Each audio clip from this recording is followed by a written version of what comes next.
Yeah, I think because I was playing around with my microphones before, I just decided to I don't know, just not have you come through for some reason. Like it goes, oh hey, we recognize your microphone input, and I just switched to default. Literally switched to default, and then it works. I'm like, just keep it at default. I don't understand. Yeah, I don't know why it does that stuff anyway as well either. It's so Yeah, strange. but yeah, this is episode something. It's been a while. I Hold can't up, I can remember. tell you exactly what episode it is. Damn! And through the power of editing, you'll say it instantly because This is 15. Is this 15? What? Oh, Yes. wow. Okay, that's amazing. Is there any? Yeah. Have we timed it well with the topic of discussion? Is there anything to do with 15? Is that like the age of Robin when his parents die or Um. something? No. Oh, Um. Let me just think about it. It's been hmm. 15 years since I was this excited for a Batman movie. There you go. Also not true. Oh, But that's not what we're actually talking about today. We're talking about the instant classic. the Uh, Batman. yeah, The Batman. Before we dive in, we will at some point probably This is going to discuss be like spoilers scenes. pretty much the whole time. I was going to say like pretty much like it could just happen Yeah, here and there. yeah, it So probably if you will. don't want to get spoiled, like I'll just say this is to me more than just the best Batman movie, but probably my favorite film of all time. I've already seen it like 4 times. Been out for 5 days, so this Batman I would say is most heavily inspired by oddly enough Adam West's Batman in a few ways. What would be an example? I guess just for the Well, like I audience. told you, his cowl design is very, very similar. And also the way his cape sits on him and the length of said cape, which I know is like a weird thing to say, but there was one shot where you see him standing there with like sort of from the back or like Yep. slightly to the side, and I was just like, oh, that really looks like Adam West's cape and cowl from this Mm. angle. Like, the use of villains, which is a spoiler. Um, the way that Riddler's riddles are funny, Yes, which um, the stool pigeon but one felt like a really obvious because it's not quite yeah, like a it. straight up answer. Yeah, like the whole what's deadly in flies or whatever. It's sparrow with What's machine gun, Yeah, penguin. yeah, You know where it's like oh pigeon, penguin. Like they had the same leap and logic of like what's yeah, another bird. That was probably the yeah, most clear one to 100%. me. Yeah, but all of them had an element of like, that's kind of funny, but also pretty Mm. clever. Um, and what else? What else would I say? I think you said And the I stitching the on Well, his yeah, that's what I meant mask. by the design of the cow. Like, Adam West has like the drawn on sort of brows and that nose part, which Yeah. sort of Pattinson's stitching and like the design of the cowl makes it look very similar to that.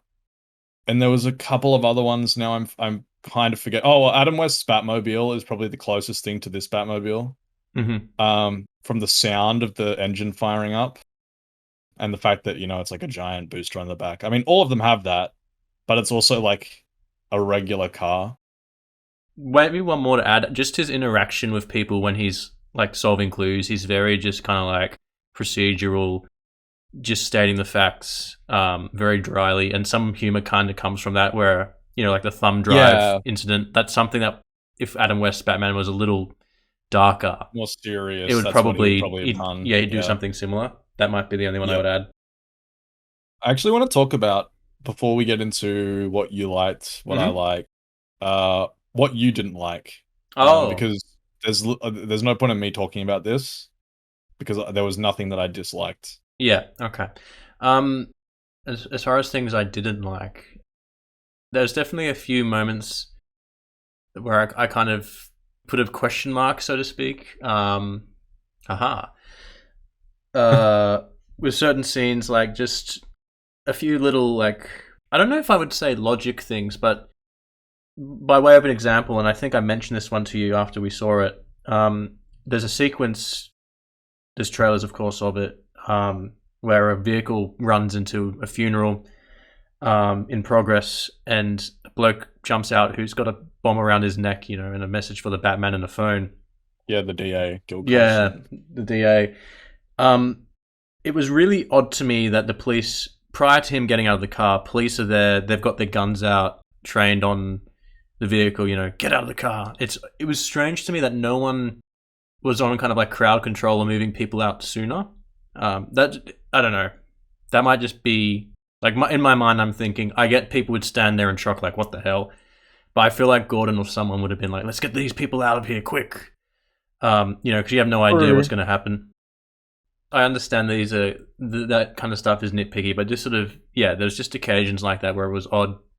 Oh, the only stuff you can really like fault in this movie is pretty much nitpicks. Just on the story level, I think. Another one was Batman escapes. The police precinct, and they're sort of after him because as far as they're concerned, he sort of assaulted Gordon, but also he's trying to get out of there. Because he knows that the dirty cop, like he knows who the dirty cop is, and the dirty cop knows who he is. And he's like, oh fuck. So he tries to kind of stage a escape. But it's strange, and I think the very next scene is Gordon's calling him on the bat signal. And I feel like police would know that that's a call of some especially because kind. it's just up the street. Yeah.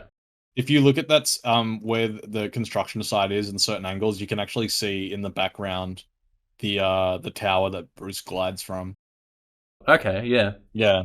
So it's on the same street, but I don't know, man. Like, I guess that's just like one of those things with Batman. It's like something why I would doesn't any villain ever just go and pull the bat signal and just ambush Batman when he arrives, type stuff. That's true. I mean that's probably like a weird. That is funny when you think about that. It's like, And I guess maybe the only other things that come to mind, I would probably say, I thought this is kind of a positive at the same time. The cinematography was pretty fucking spectacular. As far as I'm concerned, man, beautiful film. But there was some strange creative choices with whatever lens they were using in certain scenes, which had a very shallow focus. Depth of field. Yeah, and there's nothing wrong with that as far as like to be creative or something. But there was, and I think it's in the first trailer as well. People know. I think it's a shot of Batman's boots, and the whole thing was just out of focus. And I'm like, what am I looking at? Oh, it's because he's looking at I know, because he's looking at something off camera, which is I think the murder weapon of the first victim or something that no, it's the little blood splatter in the number 7, and he walks over to it, and as he walks into it, it becomes in focus. Yeah.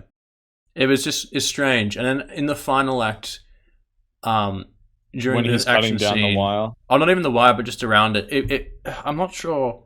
It's tricky because I don't know if it's the size of the screen we saw it in, but it looked like the kind of left and right sections were kind of very blurred and smudgy. You're talking about when he's hanging in general and the ground's below him? Just most of that fight, and a few little sequences too in when the candidate's been elected for mayor, whatever her name is. Bella Real. Yeah, it just seems like a very circular focus, and then there's an odd.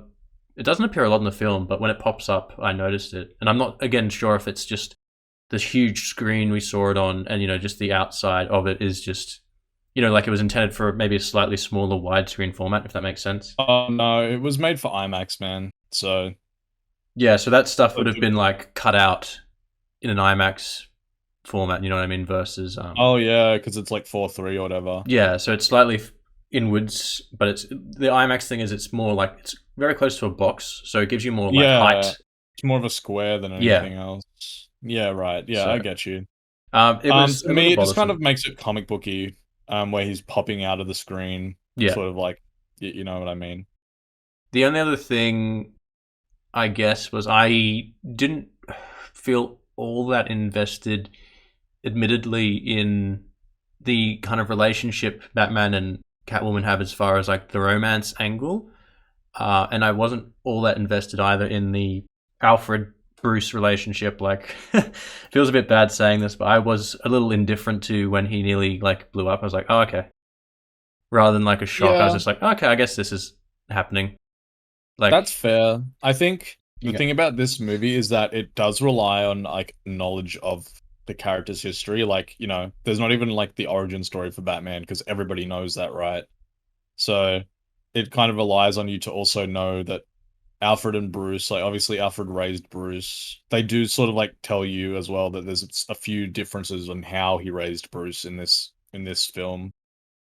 Um, and that he like, you know, he had zero emotional connection, which even Michael Caine's Alfred gave Bruce. Like actually watched a bit of Batman Begins last night after Hmm. watching it with you.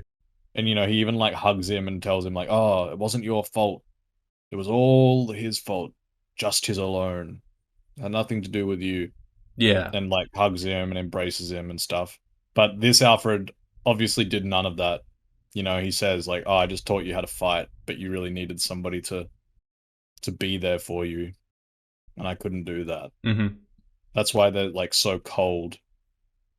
But, obviously Bruce and he still have an unspoken bond, of course, and they sort of like mutually understand that with each other at the end.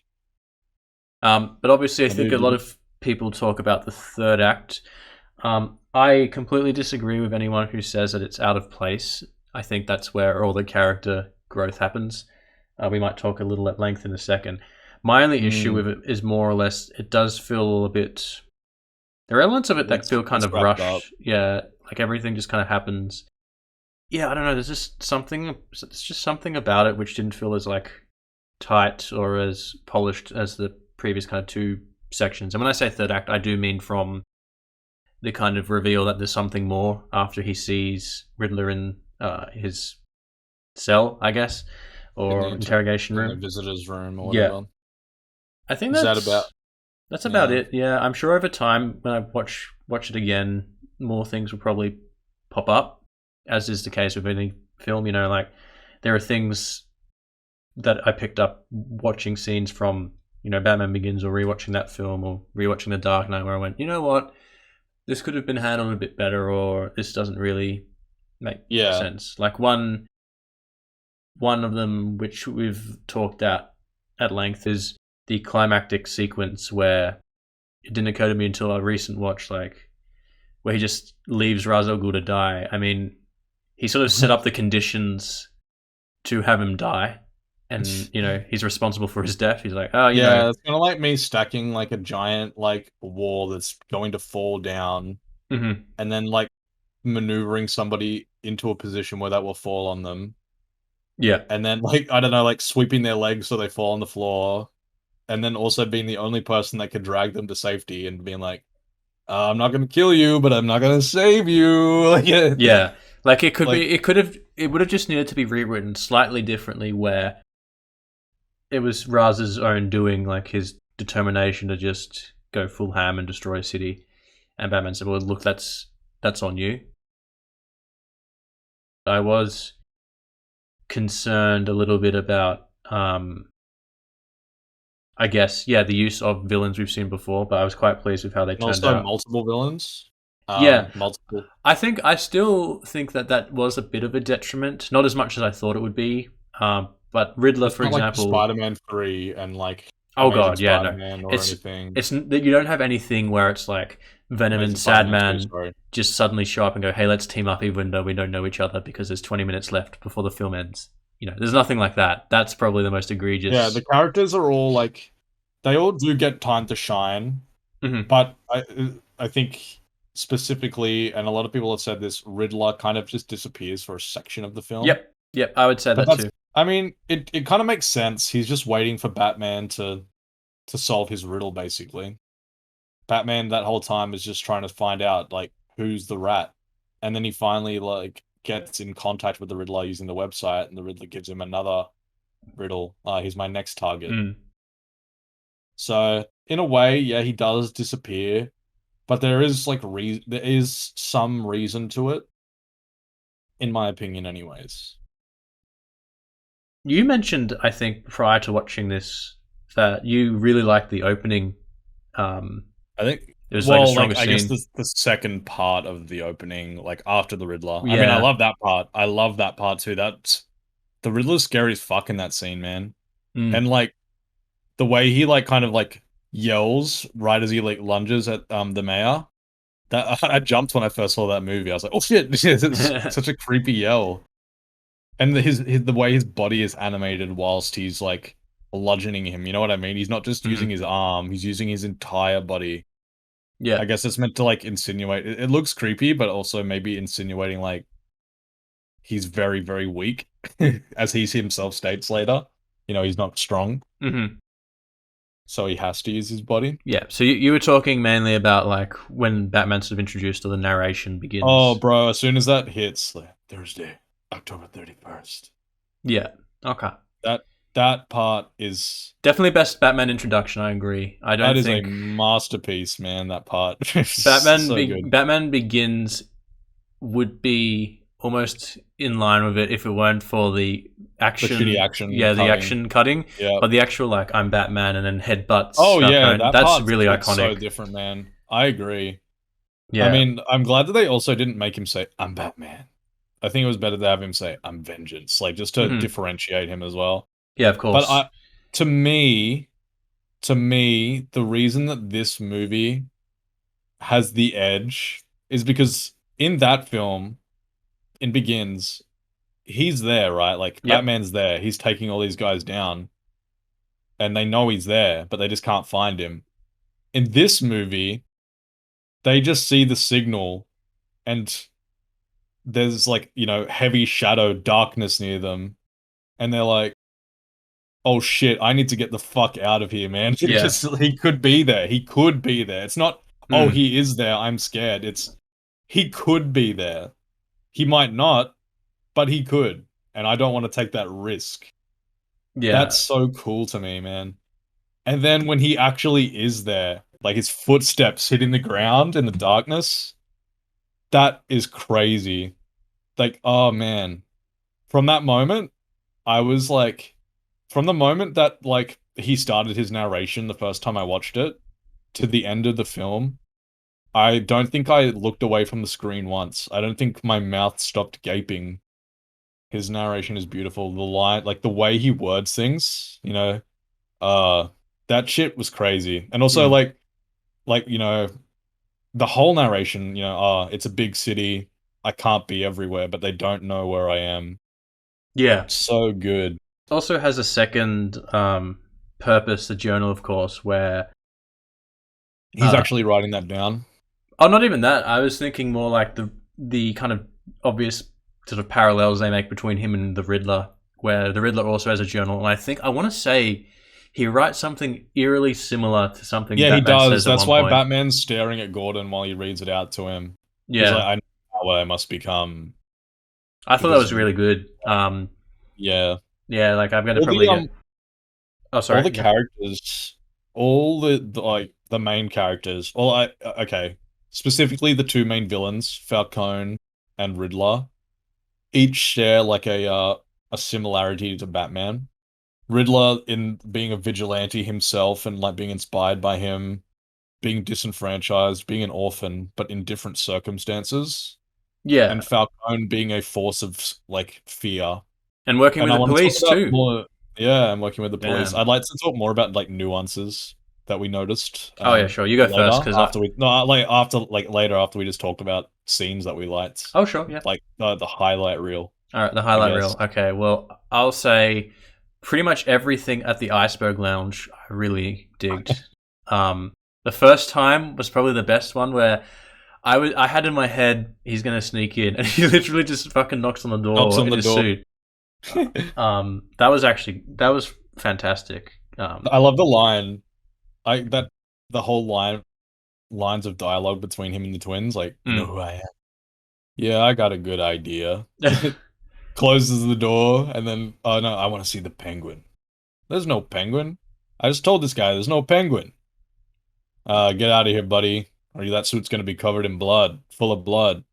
Mine or yours. It just beats the fuck, like, doesn't even beat them up. He just kind of like quickly takes them down and walks in. Yeah, And then you hear that one girl. She's like, "I saw that. I saw all of it." As he's walking past, as if yeah. he's going to care. I also like how he notices Catwoman's boots. That's the first thing he notices, and then also like when he's looking at the photos of Annika leaving with the mayor, Yeah, she's wearing the same he boots. she's wearing the same boots. But then also the red herring of the girl at the funeral wearing those boots as well Yeah, with Falcone. it's a nice little attention to detail. Yeah, that was really good. There's a lot of like really like well done attention to details in this film, I would say.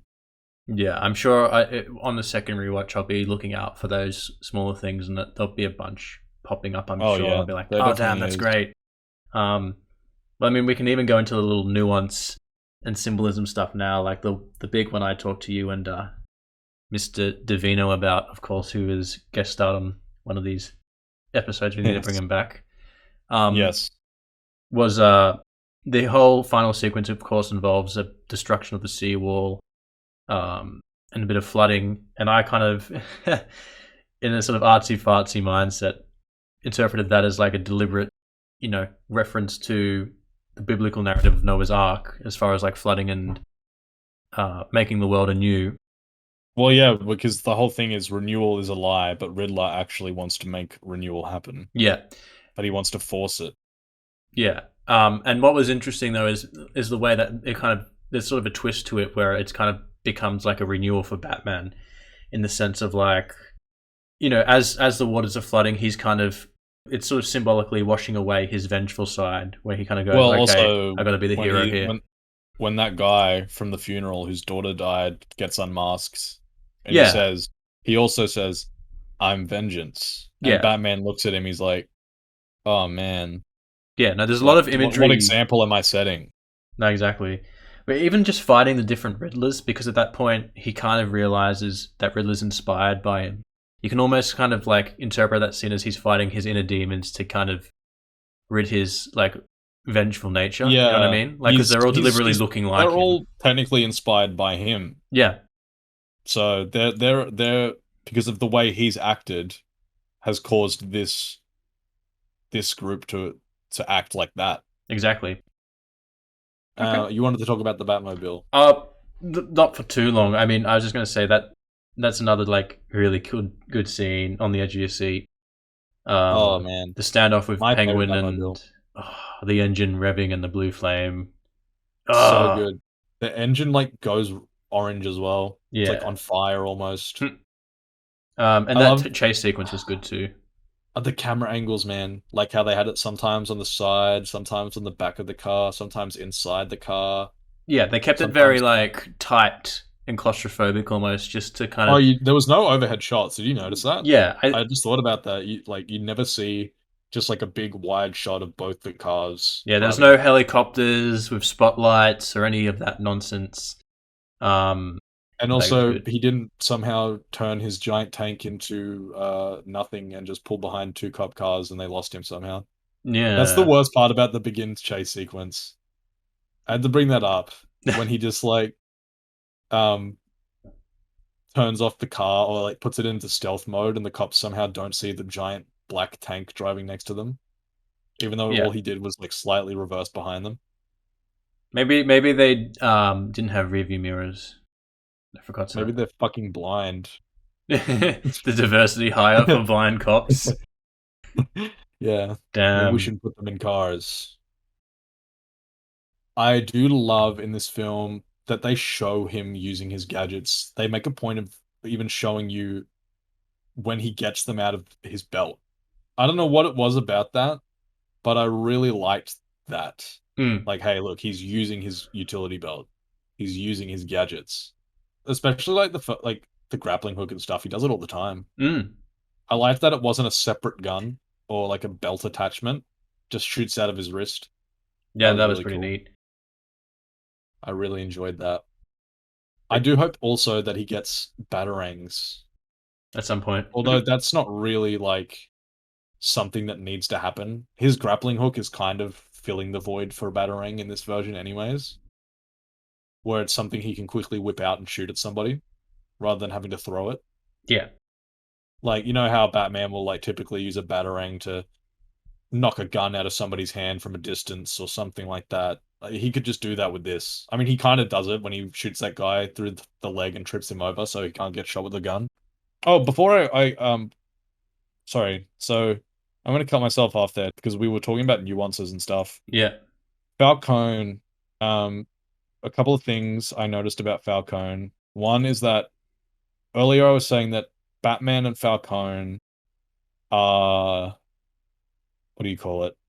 Forces of fear. They are like agents of fear. One thing I found interesting is Falcone covers pretty much the only part of his body that Batman doesn't really cover, like sort of speaking, Yeah, yeah, with yeah, the yeah, eyes. yeah. Um, Falcone, you never see his eyes, but Batman is constantly showing emotion with his eyes. And Falcone, that's what makes him he's actually almost less human than Batman because of that, because you never see a hint of any emotion from him Well, and as I say, the at eyes are all. meant to be like the window to the A soul. window to the soul. Yeah. So that was 100% done on purpose. We also both noticed that he recognizes Bruce right before he dies. When he's Yeah. looking up at him, he realizes, oh, that's Bruce. And Bruce, in turn, watching him die, is just knows now he'll never find out for sure. 100% could never know who killed his parents, Mm. which is kind of sad, but interesting. Interesting that he never finds out. Yeah, he's got two conflicting narratives. For one from Alfred, And one one of from them, Falcone, in terms of like, yeah, and the only other guy that could say anything is Maroney, who's in jail. yeah, And obviously, more than likely he would just say, "Nah, Falcone's lying. It was him." exactly, You yeah. know, because they're like the two biggest mob bosses. So yeah, I thought that was interesting. That was a I good really like pickup. that. But yeah, I've just noticed we've been recording for quite a while. Yes, we do have Um, to end it here. we'll probably have to end it. Would you? I'll let you ask a question if you want, in terms Oh of. man, yeah, I don't know what question to ask about this movie.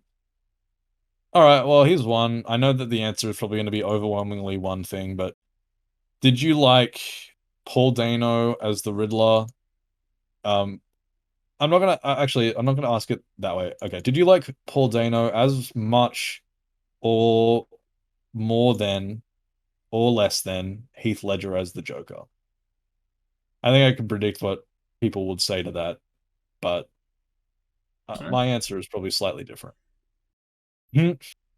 Anyways, um, We'll see you in 2 more months, or possibly 2 years, when the next Batman film comes out, I guess. now they said 3 to 5. We'll Fuck. do the Well, Penguin show. We'll do the Penguin show. and maybe some other things along the way. Maybe we'll talk about Joe's apartment. Oh yeah, I forgot we watched that. I have to rewatch it because I forgot Uh, everything about it. Just remember there was nice. cockroaches in an apartment. That's how good the movie is. Mm. So good, I forgot everything that happened. Anyways, thank you for listening. I hope that I didn't piss anybody off with my opinions or anything. And I hope you guys really liked this movie as much as I did, because this movie is something very, very, very special to me. Goodbye. Bye.